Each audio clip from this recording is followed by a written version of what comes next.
pass the microphone round and I ask you to say one thing about me, what would it be? Some of you would say I look young.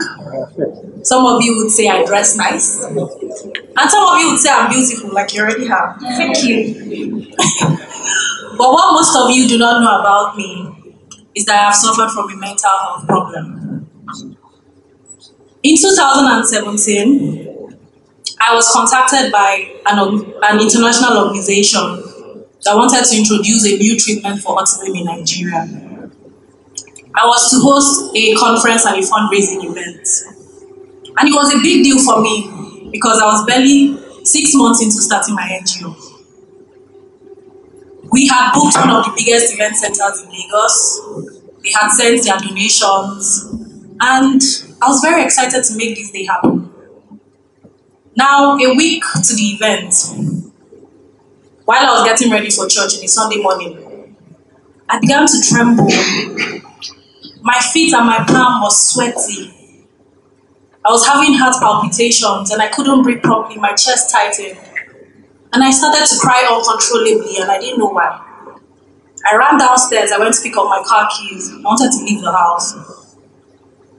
My parents were confused. My siblings were confused. They didn't understand what was going on with me. I got to the gate and trust the African mother to react. My mother goes, "Mechusa, don't allow her pass. Close the gate. My daughter is going crazy." And the more she panicked, the more it made me panic. Now, I've heard about panic attacks before, but this was the first-hand experience of what a panic attack was. I realized that prior to this incident, I'd been having crying spells. I wouldn't want to get out of bed. I didn't want to do the things that I ordinarily enjoyed doing. I didn't want to go to work. I slept less and ate very little. It felt like I was in a city full of people moving swiftly past me, and I was just in a standstill. I knew I had a problem. I knew I needed help. I reached out to a friend of mine who gave me the contact of a clinical psychologist. I reached out to the clinical psychologist, and I got my diagnosis, and I got the right treatment. Coincidentally, I run an NGO for mental health problems. We're in Nigeria and we're also in Ghana as well.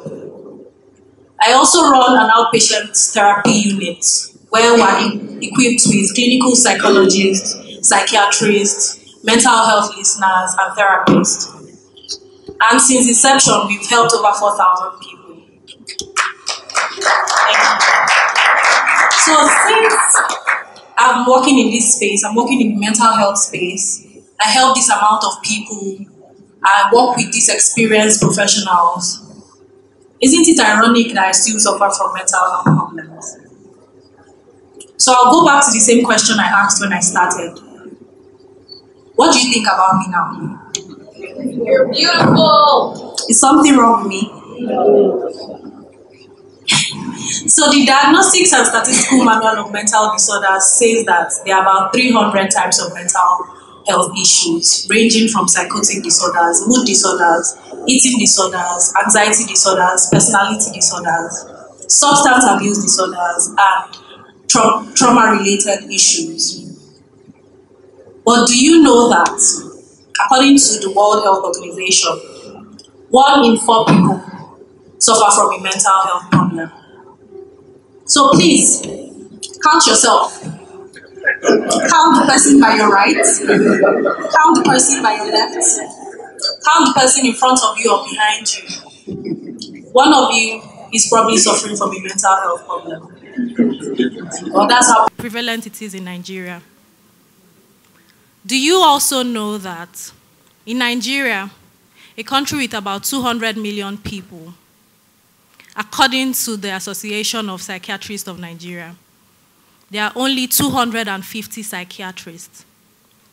That's 1 psychiatrist to 800,000 people. And there's only a total of 12 federal neuropsychiatric hospitals and state psychiatric hospitals in Nigeria. So I ask you again, is something wrong with this picture?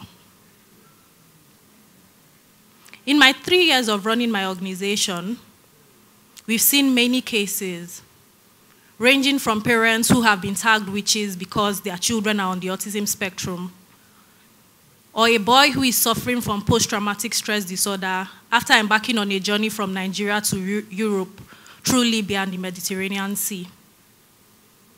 One of the recent incidences we had is a girl who was recently diagnosed with bipolar affective disorder. She decided, in the spirit of being honest, she wanted to take her new fiancé for one of her psychiatric appointments. And after her appointment, barely 1 week, the guy started to withdraw, and eventually he broke off the engagement. Now I would ask, is something wrong with her that an illness very treatable with the right medications and therapy can cause her an engagement? Is something wrong with him for not being so open-minded and being there for her? Is something wrong with Amaka that the only way she can cope from the loss of her mom's death is through the use of illicit substances and drugs? Is something wrong with Ada, who has noticed symptoms of mental health issues, went to meet her parents, and the first thing they tell her is, God forbid, it's not your portion. And after the illness starts to get worse, they take her to a religious institution for prayers and fasting. Is something wrong with Emeka, who is tired of the world, who wants to commit suicide, and all he gets in return is, man up, be a man, stop trying to take the easy way out, stop being cowardly or selfish? Is something wrong with our society that we cannot see beyond these illnesses and understand that the mental health problem is not a death sentence and is extremely prevalent in our country? Is something wrong with our government that they cannot put in place the right policies or dedicate enough resources into these institutions to make illnesses like this easier to manage? Recently, we've been hearing increasing reports about suicidal cases and suicidal tendencies. Whether it's the case of the medical doctor who parked along the Lagos Bridge and jumped into the lagoon, or the university students who took the popular rat poison because he failed his exams, or even the DJ who took his life. We don't want to see you go. No one wants to see you go. Even our government, our very own government, doesn't want to see you go. They would rather sentence you to a year in prison if you're found guilty for suicidal attempt than see you go. The cost of therapy is not cheap. We did a survey in Lagos and we found out that most private practices charge about 25,000 naira per session, and you need multiple sessions, which can rack up to about 100,000, which obviously a lot of us cannot conveniently afford. And the best part of it is there's no mental health insurance in Nigeria. So where do we go from here? What do we do? How do we get help? What resources do we have? Most of us have access to our primary health care consultants, our primary health care professionals. Please seek help, reach out to them. They might be able to refer you to the right people who can give you psychological and psychiatric help.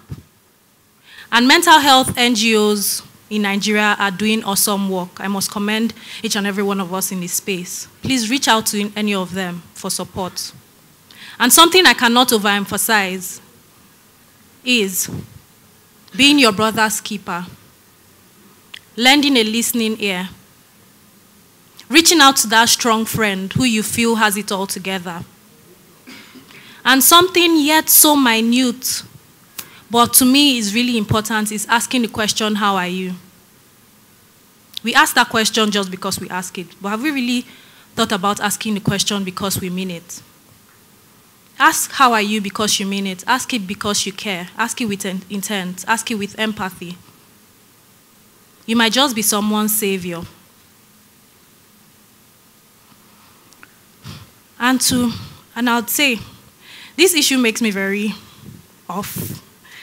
But however, the misconceptions around mental health issues is extremely high.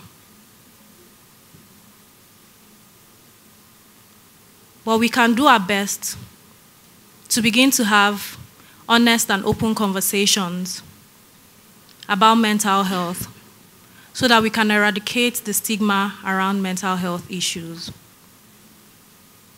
And to all those who are living with a mental health problem, you're not alone. Thank you.